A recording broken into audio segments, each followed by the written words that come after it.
Get your films on with the Blurs. Once an idea has taken hold of the brain, it's almost impossible to eradicate. Unpacking movies has never been more spot on, woke, fire, and just plain lit. They are lit all the time. So if you're unsure whether or not to plop down some cash for a film, check out the Blurs. When a man with a 45 meets a man with a rifle, the man with a pistol is a dead man. Brondo's got what plants crave. It's got electrolyte. You really only need to hang mean bastards.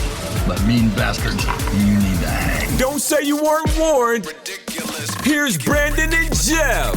Hello and welcome to another episode of The Film Blurs. I think this is 150. Woohoo. I'm Jeff Stewart, a.k.a. Uncle Jeffrey, a.k.a. J.O.T's Dynamite, Praetorian Jeff, Revengeman Button, He Who Remains, Petty Ruxman, Little Tom, To Be Determined, Black Giovanni Ribisi, Chocolate Tarantino, Ebony Spielberg. And I'm joined here, as always, with my friend and co-host. It's Brandon Norwood, and I just want to get straight into news. I want to talk about Carla Sofia Gascon. Is I guess how you? Yeah, it's close enough. I mean, we're not going to hear it. We're not going to hear it from her after this point, so it doesn't really matter what her name is, right? Yeah, she is MAGA. She's basically the Latinos version of Caitlyn Jenner. Because she's been saying some shit where you're just like, that's wild, Maggie. That's wild fucking... everything she's been saying. Apparently she was talking shit about her co-stars, too. So I can't find the actual tweets. I mean, I haven't looked all that long. Especially about George Floyd and a lot of U.S. policies and the world in general. And, you know, it's so bad that Netflix is just like, we're not paying for your anything. So, like, if you want to go to the Oscars, you got to pay for that. You got to pay for your travel.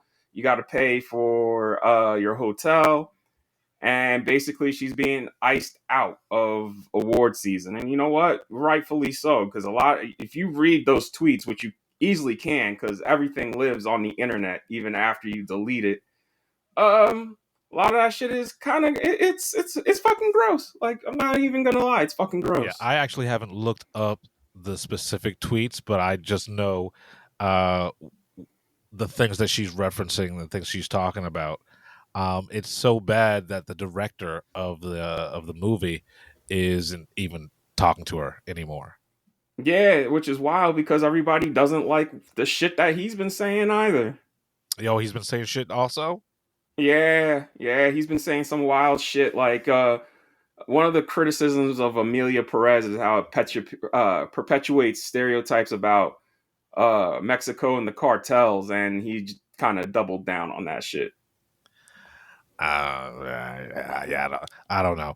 I'm not gonna say anything because, like, look, I think all the cartels fucking suck, and it fucking sucks that the American military teams up with these cartels, and obviously it's creating a problem in Mexico. But I don't live in Mexico, so I'm not gonna speak on it. Right. I just know to me, it's just more American imperialism. I mean, 100%.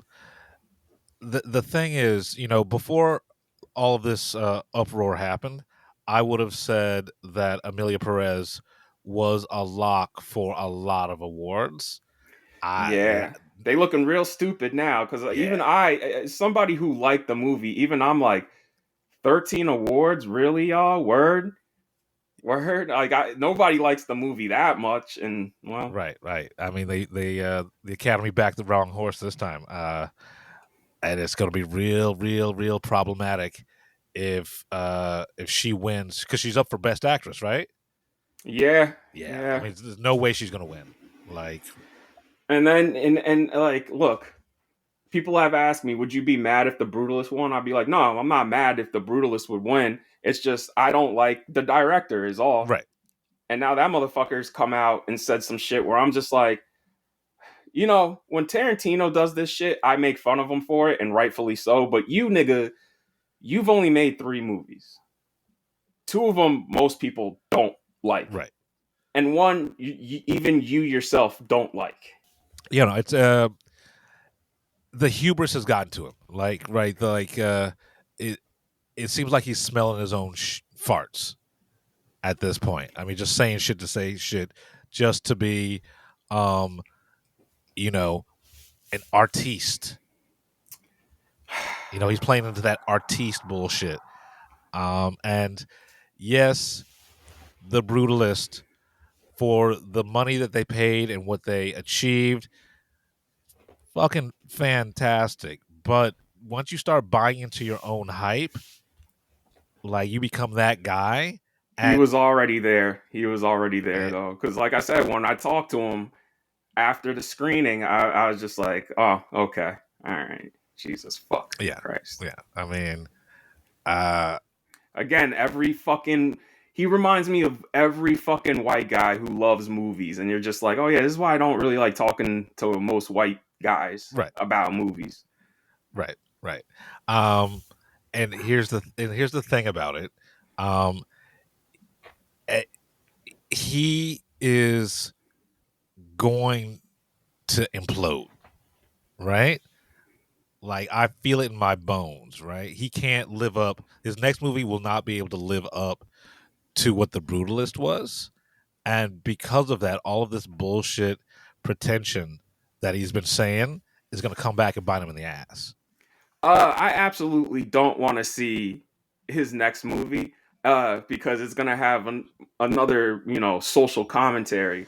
So he basically said his next movie is going to be a Western shot on 70 millimeter, going to take place in California during the Old West, and it's going to deal with a Japanese man coming from, I forget if it's Japanese or if he's Chinese, but it's going to be an Asian man coming to America and being forced to work on the railroads. And I'm just like, I absolutely do not want to see that shit from you. Right. That is a story that an Asian American needs to tell.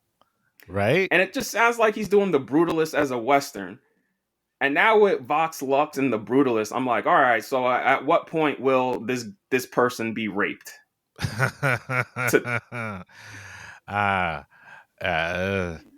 I mean, that seems to be his MO. Yeah, man. Yeah, I mean, I'm so glad more people have now seen that movie. Also, A24 fucked up the release of the movie because it did so well in limited release, and they did not put into wide release until after the Oscar nominations. I'm like, bro, as soon as that shit won the Golden Globe for Best Picture and Best Director, they should have pushed that shit wide. Right. 100%. And now, like, y'all killed the momentum. Normal people are seeing it and just like, it's cool because there's a movie with an intermission. I wish more movies would do that, but otherwise, most people are just like, yeah, bro, like it. And it's really, look, the rape turns people off. It's just like, yeah, you didn't need to do that to make your point. Like, we already got the point by then. I mean, and it also doesn't help that Laszlo, he really isn't much of a protagonist because they make him out. Like, somebody said this in their review, and I'm just like, I see why this would be a problem. It's not a problem for me, but I understand why people don't like it, is that Laszlo is made out to be a saint. Like, the only flaw that he has is the heroin and his hubris. But then, even then, they said his hubris is redeemed because he was building that shit to as an allegory for the camp, the Buchenwald camp that he was in. Yeah, I mean, I can't even remember, like, how was the heroin thing resolved? It's resolved that his wife OD'd on it. Oh, that's and almost died. That's right. Yeah. Okay. Yeah, because they had to set that up in order for it.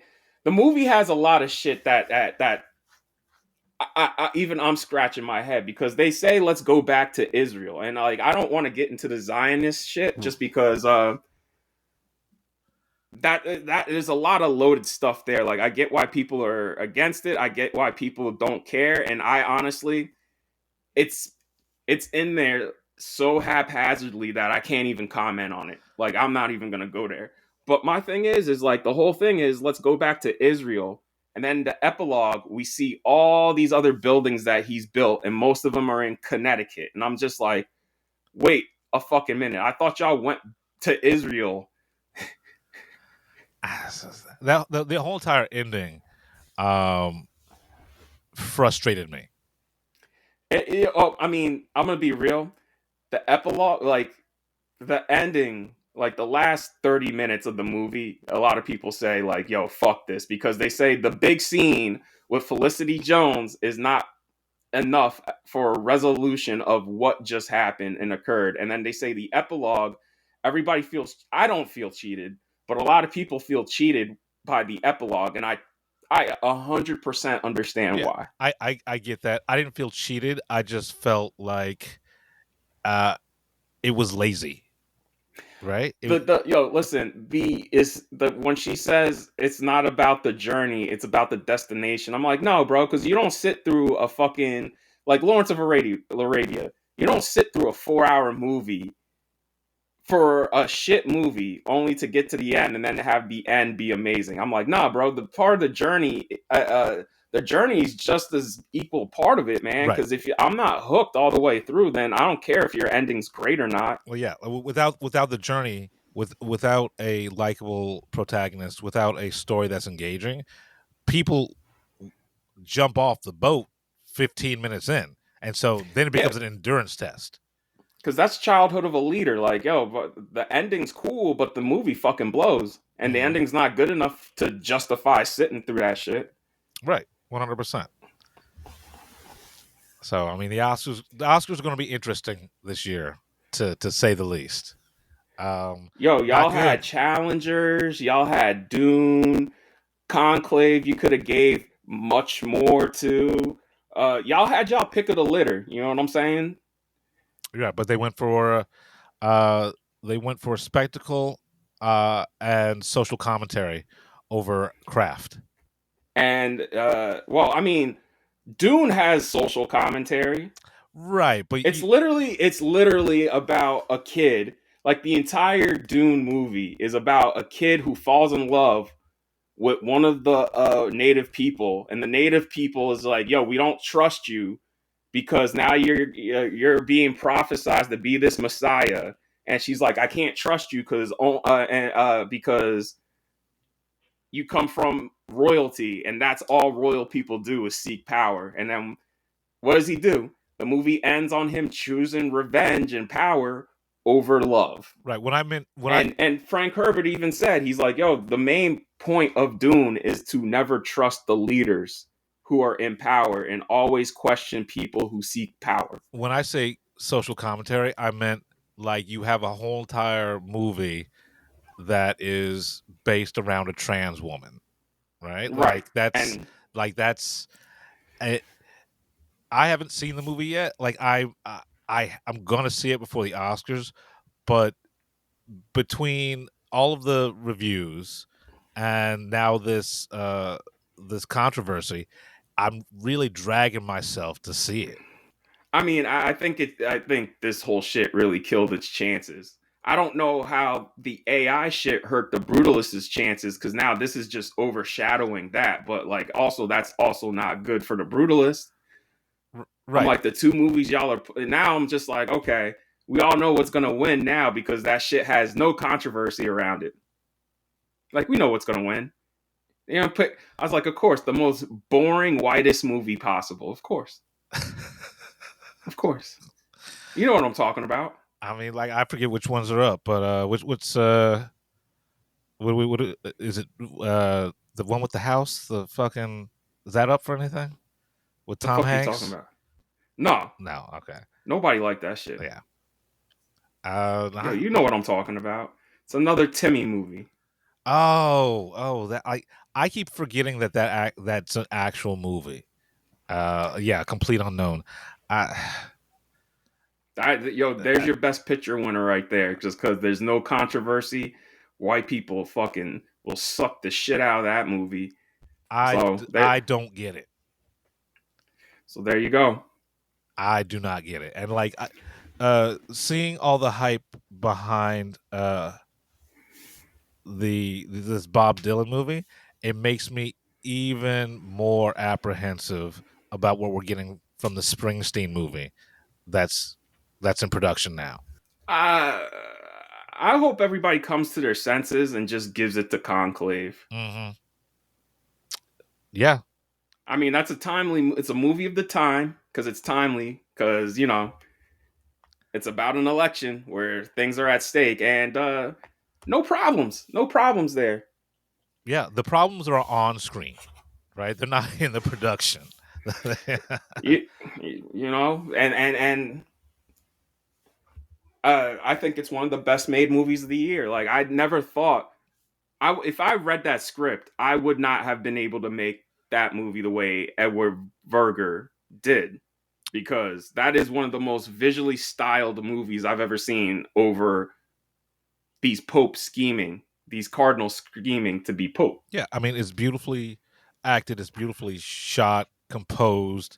The art design is amazing. It is, yeah, I hate saying perfect movie because there's no such thing as a perfect movie, but for what it was trying to do, I don't think anyone could have done a better job. Especially the sound design. Like, for a movie where most of the people are in rooms talking, the sound design is insane. Yeah. Fucking better sound design than most fucking blockbuster action movies. I'm like, yo, why are we doing it in this shit and not in fucking like, fucking John Wick 8? Because no one cares about no one cares about the dialogue in any of these action movies. They just want the explosions. Totally forgot to mention this before we move on. Buffy the Vampire Slayer is coming back. It's a sequel show. It is a complete sequel show. It's going to be Buffy, but also focusing more on a new Slayer. And Chloe Zhao is directing a lot of the episodes. She's going to do the pilot and then a lot of the episodes of the first season. Yeah, I mean, that's how they got her back. Is Chloe Zhao? She said, "Let's have lunch," and she convinced Sarah and then other people. The showrunners joined, and they had lunch with the showrunners. Apparently, this was a 6-month thing because I get why it would take Sarah 6 months because she's the one who ended the show the first time around. She straight up said, like, "I'm tired of rolling around in dirt." Right, and I honestly, I'm guardedly optimistic about this because Chloe Zhao, for one thing, but if whatever the pitch was that she gave Sarah Michelle Gellar must have been fucking fantastic, right? Well, the showrunners are Nora and Lila Zuckerman. They are currently the showrunners for Poker Face. They've worked on Suits, the sci-fi show Haven. They worked on Fringe, and that show Prodigal Son, and they worked on Agents of S.H.I.E.L.D. Okay, I mean, some hitters in there, but also some misses. Right. Well, the stuff that were misses on here they were writers. Like, they were writers on Agents of S.H.I.E.L.D., not showrunners. Right. Prodigal Son, they were not showrunners on as well. Their show, like, the only show it seems like they were showrunners on is Poker Face. Yeah, I mean, and Poker Face is one of the best things on Peacock. So, yeah, like I said, I'm guardedly optimistic about this. They're getting 2 episodes. They're getting 2 shows. All right, one created by Ryan Johnson, one created by Josh Whedon, who is no longer around. I guess that's also why they're trying to figure out, like, how can we do this without this nigga getting paid? Right. Can they? He created it, right? Yeah, like but I wonder who owns the rights. Because if he doesn't own the rights, then maybe he might get an executive producer credit, and they might give him, like, the lowest amount you can pay somebody on residuals, which I heard is like 50 cents. We'll see. I mean, he'll come out of the shadows eventually and talk his bullshit. I'm just gonna say this. glad that it's females doing it. Because I remember when they're going to bring it back, it was Josh and some other dude. And I'm just like, in this day and age, I feel like stories about women written by women should be done by women. Yeah, 100%. I never trust anyone who says they're a male feminist. Because it's always proven not true. Right. It seems That's to be a why I scam. say I'm an ally. I'm not a feminist. I'm an ally. Right. So, because I'm problematic. And look, I love me some sex and porn. There we go. I mean, so do women, but also like, you never fake the funk. Yeah. Right? Oh yeah. No. Like you never pretend to be anything. I still say problematic shit on this show that would have feminists below their top. So it's just like, yo, listen. I just want to know, like, yo, listen. I just don't abuse anybody, and I'll get to that. And what have you watched lately about some real fucking crazy abuse shit? Because now it makes me look at everything differently. I was like, damn, I was laughing at that shit. All right. Okay. I can't wait to hear this. All right. Jeff, what have you watched lately? We're the Film Blurs. I'm Brandon Nord, and I'm the motherfucking protagonist. I'm the protagonist. I'm Jeff Stewart, a.k.a. He Who Remains. Don't come at us. It's just fucking movies. You've been listening to the Film Blurs podcast. Man, I just love what you guys do, man. I never miss an episode. It's the best. It's my favorite podcast. Follow Jeff on IG on MindFireXL and Brandon on Twitter at BJN Tweets.